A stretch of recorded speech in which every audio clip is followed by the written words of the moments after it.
அதனால தான் தமிழ்நாடு மாணவ மாணவிகள் என்னை அப்பா அப்பான்னு வாய் நிறைய அழைக்கும் போது அளவில்லா மகிழ்ச்சி அடைக்கிறேன். ஏன்னா குழந்தைகள் டைரெக்டாக அவங்களாவே அப்பான்னு யாரையும் கூப்பிட மாட்டாங்க. அப்போ சொல்லி கொடுத்து பேச கண்டிப்பாக சொல்லி கொடுத்து தான் பேசுவாங்க. வேறு எப்படி பேசுவாங்க? யாரையும் இப்போ ரோட்டில் போகிறவங்களாம் அப்பான்னு சொன்னோன்னா அப்பா அப்பான்னு கூப்பிடுவாங்க. ஏதாவது ஒரு குழந்தை கூப்பிட்டு பார்த்துருக்கீங்களா? இதுலேயே மிகப்பெரிய ஃபாசிஸ்ட் இயக்கம் இன்னைக்கு உயிரோடு இருக்கிற இயக்கம் டிஎம்கே. அதனால் இதில் முதல்வர் மகிழ்ச்சி அடைகிறார் அப்படின்னு சொன்னால் நான் என்ன சொல்கிறேன்? இதே அப்பா தான் உங்களுக்கு போதைப்பொருள் கொடுக்குறாரா? இதே அப்பா தான் உங்களுக்கு டாஸ்மாக் பழக்கத்தை ஏற்படுத்தி கொடுத்துருக்காரா? பாருங்கள். இப்போ மட்டும் நீங்கள் அப்பான்னு சொன்ன உடனே நான் ரொம்ப புழுகாங்கிதம் அடைந்தேன், மயிர் கூர்ச்செறிந்தது. இதில் விஜய் அவர்கள் இப்போ நீட் தேர்வை வந்தவொடனே ஒழிச்சிருவோம், அதுக்கப்புறம் நீட் தேர்வை ஒழிக்கும் ரகசியம் எங்ககிட்ட இருக்கு, இந்த மாதிரியெல்லாம் சொல்லிட்டு பிரச்சாரம் பண்ணிட்டு நீங்கள் வந்தீங்க. அந்த ரத்து பண்ணக்கூடிய ஒரு விஷயம் ஒன்றிய அரசுக்கு தான் இருக்குது, எங்களுக்கு இல்லை அப்படின்னு சொல்கிறத எப்படி ஏற்றுக்க முடியும்ட்டாங்க. என்ன நான் சொல்லி முடிக்கிறதுலேயே கிளாப் பண்ணிட்டீங்க. ஆமாம், ஏன் விஜய் இப்போ தான் தூங்கி எழுந்துச்சாரா கேட்குறேன். விஜய் கொஞ்சம் அரசியலுக்கு வரணும்னு சொன்னால் சீரியஸாக ஒர்க் பண்ணணும், விஷயங்களை தெரிஞ்சுக்கணும், விஷயம் தெரிஞ்சவங்களோட பேசணும், அந்த கரெக்ட் டயத்தில் என்ன பேசணுமோ அதை பேசினா தான் அவருக்கு வெற்றி. தவிர இந்த மாதிரி குருட்டாம்போக்கில் ஏதோ அப்போ ஒரு ஸ்டேட்மெண்ட்டு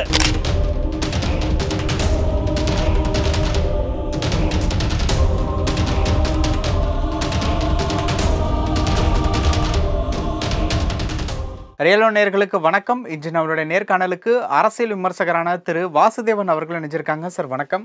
வணக்கம் தமிழ், எப்படி இருக்கீங்க? ஃபர்ஸ்ட் கிளாஸாக இருக்கேன். சட்டமன்றத்தில் இன்று பல விவாதங்கள் நடந்திருக்கு. அதில் முதல்வர் ஸ்டாலின் அவர்கள் சொன்ன ஒரு விஷயம் தமிழக மாணவ பிள்ளைகள் என்னை அப்பா அப்பான்னு சொல்கிறக்கூடிய ஒரு வார்த்தைகள் மேலும் ஒரு உற்சாகத்தை ஏற்படுத்தியிருக்கு அப்படின்ட்டு ஒரு விஷயம் சொல்லியிருக்காரு. இந்த விவாதத்தினுடைய இந்த வார்த்தையை எப்படி பார்க்குறது? இது ஒன்றும் புதுசு கிடையாது. ஒரு முதல்வர் பள்ளிக்கு வராரு, அந்த குழந்தைகளோடு உட்காந்து மதிய உணவு அருந்துகிறார். அப்படிங்கும்போது அங்கே ஸ்கூலில் இருக்கிற டீச்சர்ஸ் தான் சில பேர் யாருக்காவது ஐடியா வந்திருக்கும், அப்பான்னு கூப்பிடுங்கன்னு சொல்லிட்டு குழந்தைகளை தயார்படுத்தி வச்சுருப்பாங்க. ஏன்னா குழந்தைகள் டைரெக்டாக அவங்களாவே அப்பான்னு யாரையும் கூப்பிட மாட்டாங்க. அப்போ சொல்லி கொடுத்து பேச கண்டிப்பாக சொல்லி கொடுத்து தான் பேசுவாங்க. வேறு எப்படி பேசுவாங்க? யாரையும் இப்போ ரோட்டில் போகிறவங்களாம் அப்பான்னு சொன்னோன்னா அப்பா அப்பான்னு கூப்பிடுவாங்க. ஏதாவது ஒரு குழந்தை கூப்பிட்டு பார்த்துருக்கீங்களா? தன்னுடைய தாயை மட்டும்தான் அம்மானு கூப்பிடும், தந்தையை அப்பான்னு தான் கூப்பிடும். வேறு யாரையுமே அப்பா அம்மானு கூப்பிட மாட்டாங்க. இதெல்லாம் ஒரு இது செட்டப்பு. எப்படி இந்த இதில் சென்னையில் ஒரு பார்க்கில் போயிட்டு ரெண்டு பெண்கள் நீங்கள் ரொம்ப நல்லா பண்ணுறீங்க சார் அப்படின்ட்டு ஒரு வீடியோ எடுத்தாங்க பார்த்தீங்களா? அதில் ஒரு பிராமணர் கூட, ஒரு பிராமண வகுப்பை சேர்ந்த ஒருத்தர் கூட நீங்கள் ரொம்ப நல்லா பண்ணுறீள் அப்படின்ட்டு பிராமண பாஷையில் பேச வச்சாங்க பார்த்தீங்களா? அதே மாதிரி தான் இதுவும் ஒரு நாடகமாக நான் பார்க்குறேன். எந்த குழந்தையும் வேறு யாரையுமே அப்பான்னு கூப்பிடாது. இவங்க தான் ராமசாமி நாயக்கரை தந்தை பெரியார் அப்படின்னு கூப்பிட்டாங்க, தந்தைன்னு கூப்பிட்டு அவசியமே இல்லையே. பெரியார்னு கூப்பிடுறது கூட அவசியம் கிடையாது. ராமசாமி நாயக்கர்னு பேர் வச்சுருக்காங்கல்ல, அதை வச்சு நீங்கள் ரெஃபர் பண்ண முடியாதா? அவர் ராமசாமி நாயக்கர் தந்தை பெரியார் ஆகிட்டார், இங்கே அண்ணாதுரை பேரறிஞர் ஆகிட்டார், கருணாநிதி கலைஞர் அப்படின்னு ஆகிட்டார். இப்போ இவருக்கு தளபதின்னு பேர் வச்சுட்டாங்க. இப்போது இவருக்கு சின்னவர் இன்னும் பட்டம் சூட்டப்படலை, ஆனால் இளைய தளபதி அப்படிங்கிற மாதிரி சொல்லியிருக்கிறாங்க. அப்புறம் அதுக்கு முடியல, இன்னும் அதுக்கு கீழே இன்னொன்று இருக்கே. இன்றைக்கி காலேஜில் படிச்சுக்கிட்டு இருக்கிற பையன் இருக்கார்ல, அவர் இன்னும் வரவே இல்லை. அவர் வரலன்னா என்ன, அவருக்கு ஒரு பட்டம் வைக்கணும் இல்லை? அதுதான் டிஎம்கே. அதாவது விளம்பரத்துக்காகவே தான் இதை பண்ணுறாங்களே தவிர இதில் மகிழ்ச்சி அடைகிறதுக்கு என்ன இருக்குன்னு தெரியல. நீங்கள் அப்பா அப்படின்னு கூப்பிட்றது சந்தோஷமான விஷயம் தானே சார்? அப்பான்னு கூப்பிட சந்தோஷம் விஷயம் சார், இல்லைன்னு சொல்லலை சார். யாருமே ஆனால் அப்பான்னு கூப்பிட மாட்டாங்க. அந்த குழந்தைகள் முதல்வர்னால் என்ன பொசிஷனுங்கிறதே தெரியாமல் அவங்க இருக்கிறாங்க. யாரோ பெரியவங்க வந்திருக்கிறாங்க, அப்பான்னு கூப்பிட சொல்கிறாங்க. டீச்சர் நான் கூப்பிட்டோம், அவ்வளோதான். மற்றபடி நீங்கள் திருப்பி அவங்கள போய் கேளுங்க, இது அப்பாவான்னு கேளுங்க, இது அப்பா இல்லை, இதுதான் எங்கள் அப்பா அப்படின்னு சொல்லுவோம். இதில் என்ன சார் உங்களுக்கு பெருமைப்படுறதுக்கு இருக்குது? நீங்கள் இந்த மாதிரி சீப் பப்ளிசிட்டி வேணுமா அப்படின்னு நான் கேட்குறேன். சீப் பப்ளிசிட்டி எப்போ யாருக்கு வேண்டியிருக்கும் தெரியுமா? ஃபாசிஸ்ட் மென்டாலிட்டி இருக்கிறவங்களுக்கு தான் வேண்டியிருக்கும். இப்போது ஃபாசிஸ்ட் மென்டாலிட்டினா என்ன? நான் என்னுடைய நடைமுறை தான் நீங்கள் ஃபாலோ பண்ணணும், நான் சொல்கிறது தான் நீங்கள் கேட்கணும் அப்படிங்கிறது தான் ஃபாசிசம். ஒரே கொள்கை, ஒரே சித்தாந்தம், ஒரே நடைமுறை. அவங்களுக்கு தான் இந்த மாதிரிலாம் தேவைப்படும். முசோலினி, ஸ்டாலின் வந்து ஃபாசிஸ்ட்டு தான். கம்யூனிஸ்டாக இருந்தாலும் அவர் ஃபாசிஸ்ட்டு. முசோலினி இவங்கெல்லாம் வந்து ஃபாசிஸ்ட்டுன்னு சொல்லுவாங்க. அதே மாதிரி தான் இன்றைக்கி இவர் ஒரு ஃபாசிஸ்டாக தான் இருக்கிறாரு. மிகப்பெரிய உலகத்திலேயே மிகப்பெரிய ஃபாசிஸ்ட் இயக்கம் இன்றைக்கி உயிரோடு இருக்கிற இயக்கம் டிஎம்கே. அதனால் இதில் வந்து முதல்வர் வந்து மகிழ்ச்சி அடைகிறார் அப்படின்னு சொன்னால் நான் என்னத்தை சொல்கிறது? அவருக்கு வந்து இதில் புரிதல் இல்லையா, இல்லை அடுத்தவங்க வந்து நம்மளை பாராட்டுவார்கள் அப்படிங்கிறதுனால அவர் சொல்கிறாரா அப்படிங்கிறது எனக்கு தெரியல. இதில் வந்து அடுத்தவர்கள் யாருமே பாராட்ட மாட்டாங்க. இது வந்து ஸ்டேஜ் மேனேஜ்டு ட்ராமா அப்படிங்கிறது எல்லாருக்குமே தெரியும். உங்களுடைய வேலையை நல்லா பண்ணுங்கள், பலன் அங்கே போய் சென்றடைகிறதா அப்படிங்கிறத நீங்கள் பாருங்கள். மக்களுக்கு நல்லது பண்ணணுங்கிறத மனமோந்து நீங்கள் பண்ணுங்கள். அதுதான் உங்களுக்கு வந்து அவங்களுடைய அபிமானத்தை கொண்டு போய் சேர்க்குமே தவிர இந்த மாதிரி நாடகமெல்லாம் கிடையாதுங்கிறது என்னுடைய வாதம். இதே அப்பா தான் வந்து உங்களுக்கு போதைப்பொருள் கொடுக்குறாரா? இதே அப்பா தான் உங்களுக்கு வந்து டாஸ்மாக் பழக்கத்தை ஏற்படுத்தி கொடுத்துருக்காரா? பாருங்கள். இப்போ மட்டும் நீங்கள் அப்பான்னு சொன்ன உடனே நான் வந்து ரொம்ப புழுகாங்கிதம் அடைந்தேன், மயிர் கூர்ச்செறிந்தது, என்னது அந்த மனதிற்குள் மகிழ்வு ஏற்பட்டது, இதெல்லாம் சரி. ஆனால் ஒரு தந்தையாக இருந்து நான் கேட்டுக்கொள்கிறேன், நீங்கள் மது பழக்கத்திற்கு அடிமையாகாதீர்கள்னு சொன்னவரும் இதே ஸ்டாலின் தானே. நீங்கள் தானே வந்து தமிழ்நாட்டில் இவ்வளவு போதை கலாச்சாரத்தை பரப்பியிருக்கீங்க. அப்பா ஒரு தந்தையாக இருந்து உங்களுடைய கட்சிக்காரன் தானே அதை பண்ணிக்கிட்டு இருக்கான். உங்களுடைய கட்சிக்காரங்க தானே டாஸ்மாகில் வந்து 24 மணி நேரமும் கடை திறந்து வச்சுருக்கிறீங்க, ஸ்கூல் பக்கத்தில் திறந்து வச்சுருக்கீங்க, கோவில்கள் பக்கத்தில் திறந்து வச்சுருக்கிறீங்க. அப்போது இதையும் அது மாதிரி சேர்த்துக்கலாமா? அப்போது ஒரு குழந்தை உங்களை வந்து அப்பான்னு கூப்பிட வச்சாங்க, குழந்தை மூலமாக ஒரு அப்பான்னு கூப்பிட வச்சாங்கன்னு சொன்னால் இதே அப்பா தானே இந்த மாதிரி வேலைகள்னு பண்ணுறீங்க அப்படின்னு நான் கேட்குறேன். இதை நீங்கள் எப்படி ஜஸ்டிஃபை பண்ண முடியும்? ஆளுநருக்கு வந்து நம்ம தமிழ்நாட்டினுடைய வளர்ச்சியை வந்து ஜீரணிச்சிக்க முடியல அப்படிங்கிற ஒரு விஷயத்த வந்து இன்னைக்கு சட்டமன்றத்தில் பேசும்போது பேசியிருக்காங்களே, அந்த ஒரு கருத்து. ஜீரணிக்க முடியலன்னு சொன்னார் அவர், சட்டமன்றத்தில் சொன்னார். இது தமிழ்நாட்டினுடைய வளர்ச்சியை பத்து அவருக்கு என்ன பொறாமை இருக்க முடியும் சொல்லுங்கள்? ஆளுநருக்கு என்ன பொறாமை இருக்க முடியும்? அரசு இருக்குது, அரசுக்கு மேலே இருக்கிறவர் தான் ஆளுநர். ஆளுநர் வந்து அரசை நடத்துபவர். ஆனால் அதிகாரம்ங்கிறது ஆளுநருடைய கையில் இல்லை. அவருடைய வழிகாட்டுதல் தான் அரசு நடக்கிறது அப்படிங்கிறத நம்ம புரிஞ்சுக்கணும். அரசியலமைப்பு சட்டமே அப்படி தான் இருக்குது. அப்படி இருக்கும்போது சும்மா இவங்களை ஆளுநரை சீண்டுவதற்கு என்ன அவசியம் இருக்குதுன்னு நான் கேட்குறேன். தூர்தர்ஷனில் நடந்த இன்சிடெண்ட்லேருந்து நீங்கள் பாருங்கள், தமிழ்தாய் வாழ்த்துலேருந்து பாருங்கள், தொடர்ச்சியாக இது நடந்துக்கிட்டே வருது. சட்டமன்ற திறப்பு, அதாவது இந்த வருஷம் தொடர் துவக்கத்தில் 6ஆம் தேதி என்ன ஆச்சு அப்படிங்கிறத நம்ம பார்த்தோம். கரெக்டாக அந்த தேசிய கீதம் பாடுங்கன்னு சொன்ன போது கூட அவங்க பாடலை. அதாவது ஆளுநர் வேண்டுகோள் விடுத்த பிறகும் கூட நாங்கள் பாட மாட்டோம் அப்படின்னு நீங்கள் சொல்லிட்டீங்க. மரபு அப்படின்ட்டு நீங்கள் ரொம்ப ஸ்ட்ரிக்டாக இருந்துட்டீங்க. தமிழ்நாட்டில் வளர்ச்சி இருக்குது, இதுவே கிடையாது, அதாவது சந்தேகமே கிடையாது. அதாவது ஜிஎஸ்டியை பொறுத்த வரைக்கும் 2வது 3வது மாநிலமாகவும் பொருளாதார வளர்ச்சியில் 5வது மாநிலமாகவும் இருக்குது அப்படிங்கிறது உண்மைதான். அதாவது ஜிஎஸ்டி கலெக்ஷன்ஸ் தானே உங்களுக்கு வந்து ஒரு குறியீடு. ஆனால் இந்த வளர்ச்சியினுடைய பலனை மக்கள் அடைகிறார்களா அப்படின்னு கேட்டால் அது கிடையாது. ஏன்னா நீங்கள் வந்து 1000 ரூபா கொடுக்குறீங்க, பொருளாதார வளர்ச்சி அவ்வளோ அபரிமிதமாக இருக்குன்னு சொன்னால் நீங்கள் 1000 ரூபாய் உதவித்தொகை கொடுக்கறதுக்கு அவசியமே கிடையாது. நீங்கள் வந்து வெளிநாடுகளுக்கு போயிட்டு முதலீடுகள் கொண்டு வரதுக்கு அவசியமே கிடையாது. ஸ்பெயினில் போயிட்டு 700 கோடி ரூபா கொண்டு வரீங்க, ஜப்பானில் போயிட்டு 2200 கோடி ரூபாய் கொண்டு வரீங்க. இதெல்லாம் ரொம்ப அல்பத்தனமாக இல்லையா? இதெல்லாம் ஒரு முதலீடா? ஒரு பெரிய மாநிலம் 4 லட்சம் கோடி ரூபாய்க்கு நீங்கள் பட்ஜெட்டு, 3,10,000 கோடி ரூபாய் பட்ஜெட்டு, 900 கோடி ரூபாய் நீங்கள் கடன் வாங்குறீங்க. 4 லட்சம் கோடி பட்ஜெட்டு. அவ்வளோ பெரிய மாநிலத்துக்கு நீங்கள் 200 கோடி ரூபா 500 கோடி ரூபா கொண்டு வந்ததாக நீங்கள் வந்து ஷர்ட் காலரை உயர்த்திக்கிறீங்க, பெருமையாக பேசிக்கிறீங்க. இதெல்லாம் உங்களுக்கு வந்து அழகு சேர்க்குறதா? இது வந்து உண்மையிலேயே நீங்கள் வந்து பெருமைப்பட வேண்டிய விஷயமா இது அப்படின்னு நான் கேட்குறேன். ஆளுநருக்கு இதில் என்ன சார் பொறாமை இருக்க முடியும்?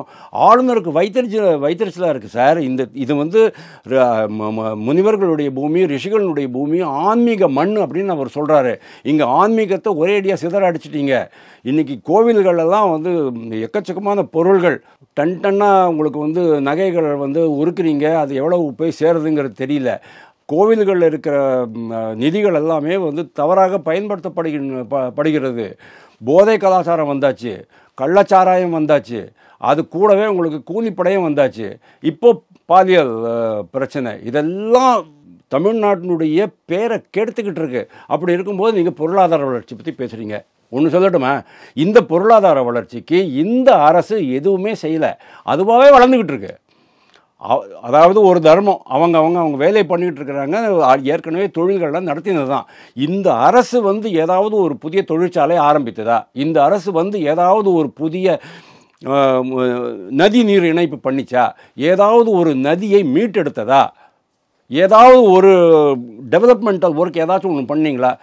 4 வழிச்சாலை 8 வழிச்சாலை அப்படின்னு சொல்லிட்டு இருந்தீங்க, ஆரம்பிச்சிங்களா? அதை மத்திய ரயில்வே அமைச்சர் சொல்கிறாரு 6500 கோடி ரூபாய்க்கு எங்களுக்கு வந்து பெண்டிங்கில் இருக்குது, இதுக்கெல்லாம் நீங்கள் வந்து லேண்ட் அக்விசிஷன் பண்ணி கொடுங்க அப்படின்னு கேட்குறாரு. ஏதாவது அவங்க பண்ணினாங்களா?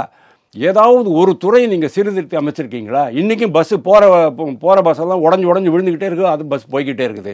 இதையும் சட்டசபையில் பேசிகிட்டு இருக்கிறாங்க.